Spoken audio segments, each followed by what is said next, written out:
Olá, pessoal! Sejam todos vocês muito bem-vindos, bem-vindas para mais uma videoaula do nosso curso de História, preparatório para o Enem. O nosso tema de hoje será o movimento renascentista.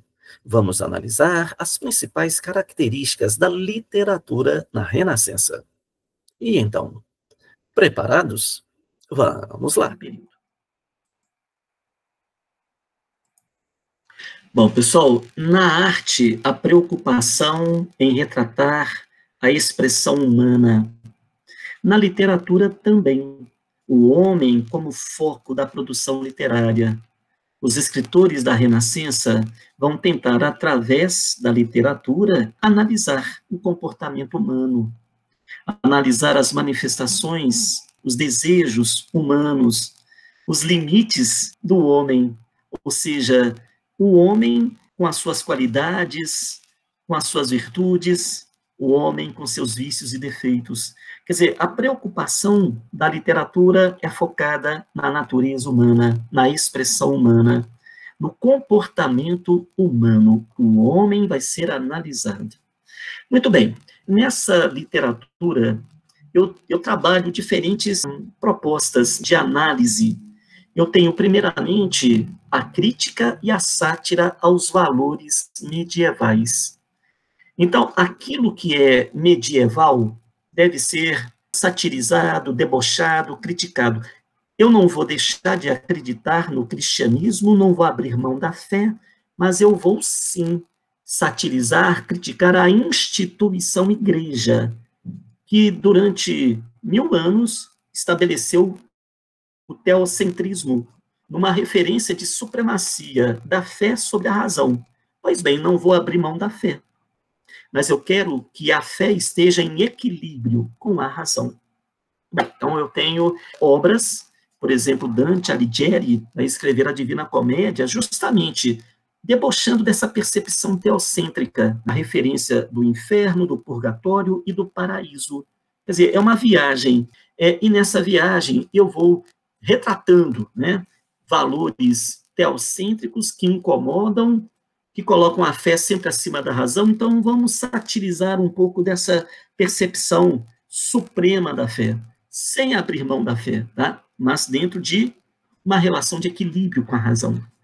Eu tenho a referência dessa crítica aos valores medievais, além de respingar no teocentrismo, ela respinga também na cavalaria medieval.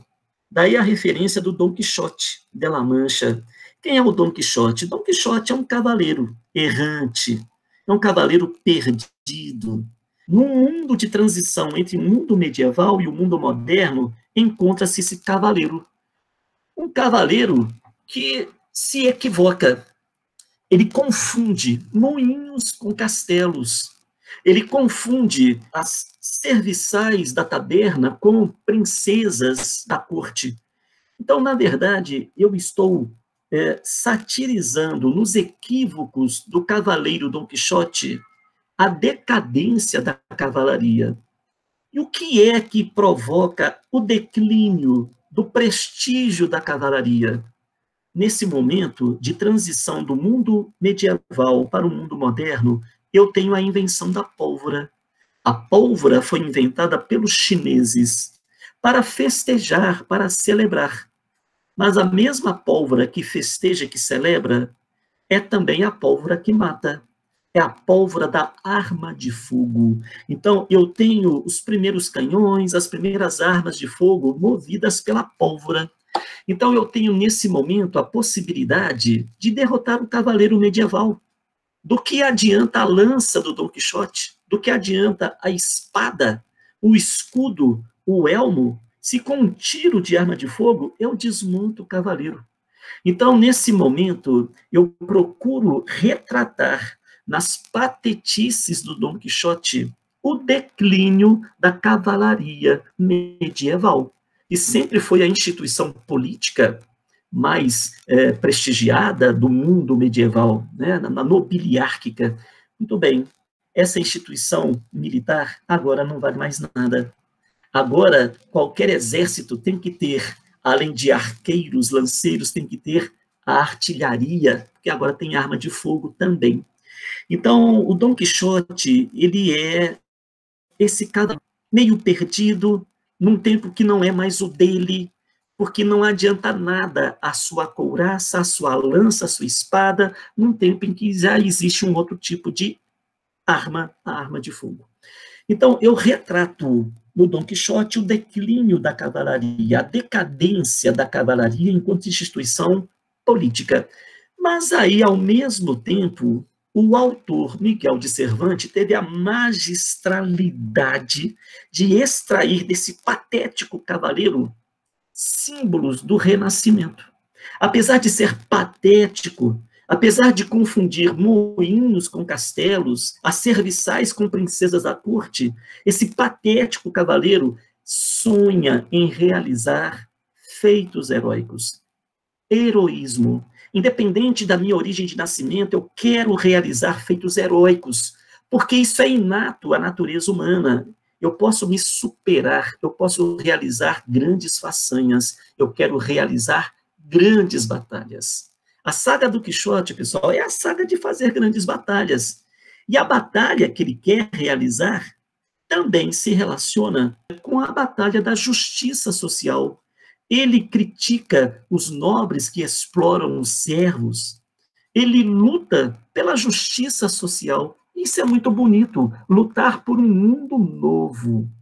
E você está transitando para um mundo novo, o mundo da renascença. Ele quer realizar feitos heróicos, isso é renascentismo, o individualismo, a capacidade do indivíduo realizar grandes feitos, ele quer realizar grandes batalhas, o determinismo, ele quer lutar pela justiça social, isso é moderno, ele critica a servidão, e ele quer, ao mesmo tempo, voltar para os braços da sua amante, a Dulcinea. Então, ele tem um amor que carrega consigo também. Quer dizer, um grande cavaleiro, um grande herói, um grande defensor da justiça social e, logicamente, alimentado também por uma grande paixão, que é o que move os homens, que move a humanidade, a paixão, o amor. Então, daí a magistralidade da obra. Ao mesmo tempo que eu coloco no protagonista a referência de uma cavalaria medieval em decadência, eu extraio desse cavaleiro símbolos do mundo moderno. Essa é a magistralidade da obra. Muito legal, aconselho vocês lerem. É uma referência universal, tá? Sobre a natureza humana, a capacidade humana de sonhar, de realizar, etc. Muito bem, eu tenho também, nessa leitura de valorização do indivíduo, nessa leitura de criticar a sociedade estamental típica da Idade Média, os valores estamentais da sociedade feudal, eu tenho a obra de Luís Vaz de Camões. Camões escreve os Lusíadas.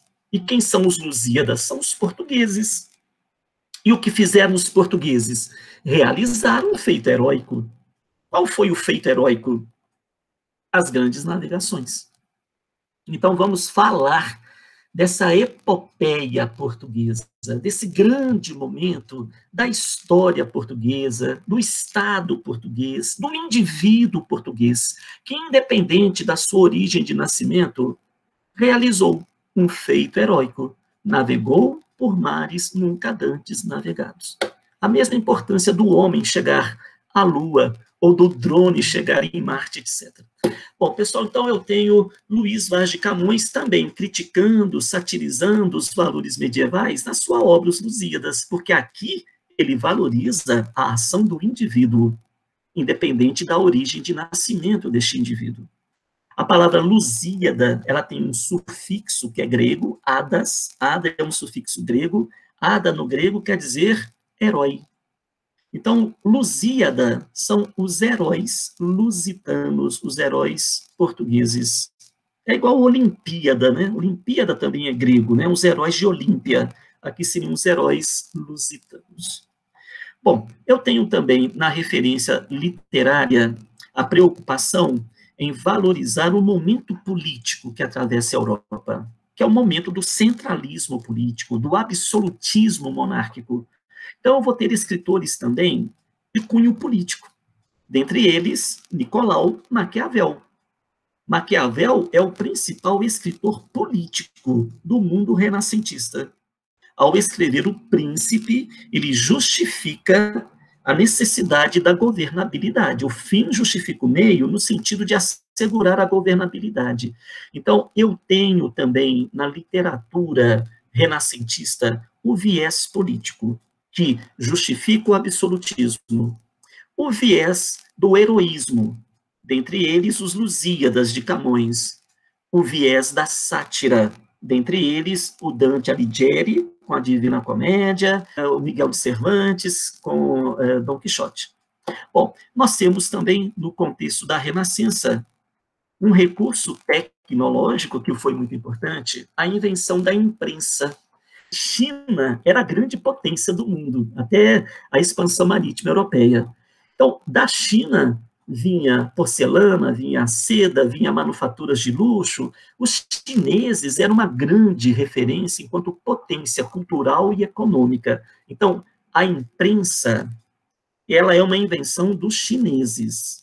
Imprimir no estilo silk screen, né, imprimir uma imagem sobre um pano, etc. Isso é coisa que os chineses já faziam. Agora, a impressão com tipos móveis, aí não. Aí já é uma invenção de um germânico chamado Johannes Gutenberg. Gutenberg, ele vai criar um tipo de imprensa de caracteres móveis. Com esses caracteres, com essas letras móveis, ele possibilita a impressão de textos que podem ser produzidos com uma velocidade estupenda. Então, eu tenho a imprensa de tipo móvel como uma invenção brilhante de quem? De Gutenberg. Então, você tem, com a imprensa do Gutenberg, a possibilidade de baratear a produção literária. Uma obra manuscrita era 120 vezes mais cara do que uma obra impressa.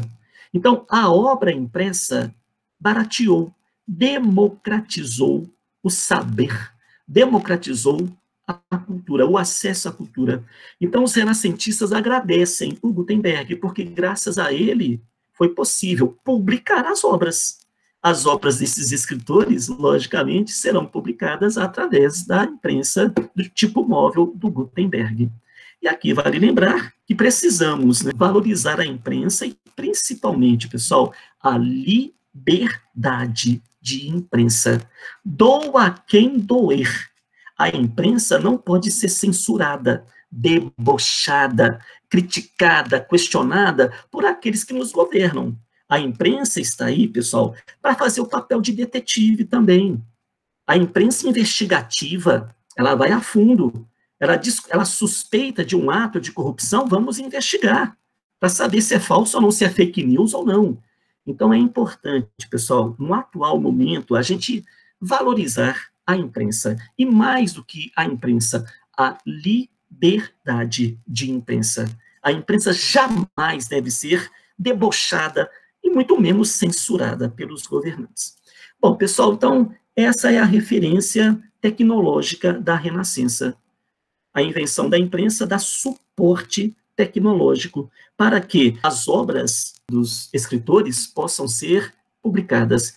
Ela vai ser importante não só na produção literária da Renascença, como também na produção científica da expansão marítima e também na produção religiosa da reforma protestante. Você tem Lutero, né, Calvino também se apropriando da imprensa de tipo móvel para divulgar as suas ideias. Então, independente da leitura de mundo, independente do objetivo, tá? Seja para um objetivo religioso, seja para um objetivo literário, seja para um objetivo geográfico, científico, tá? A imprensa ela é de grande importância, pessoal. A imprensa é muito bacana. Muito bem, pessoal. Encerramos dessa maneira as nossas considerações sobre a literatura no movimento renascentista. Na nossa próxima videoaula, vamos analisar as características da ciência. Inscreva-se na Espaço e Tempo. A história para quem quer compreendê-la. Muito obrigado pela atenção de todos vocês. Um grande abraço e até a próxima.